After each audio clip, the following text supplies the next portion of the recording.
Hey guys, welcome back. So in this video I'm going to show you how you can delete a flashcard on Quizlet. So go to your library,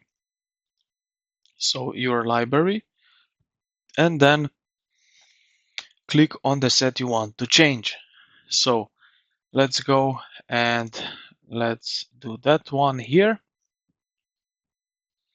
Now what we can do here is we need to edit. So we go here to the top right corner where you see these three dots, and then to edit.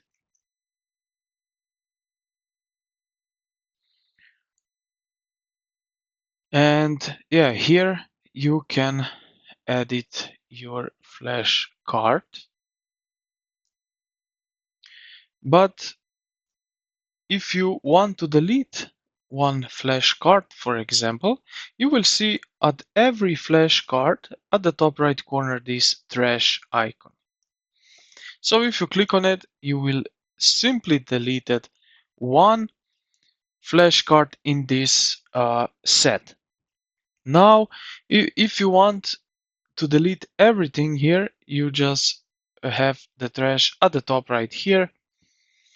Also, if you want to delete set, you just press here at the top right corner where these three dots are, and you will see the delete button right over here.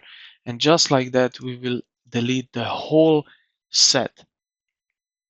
So I hope this video helped you out. If you did, consider to like the video and subscribe to the channel. Thank you for watching, and I will see you in the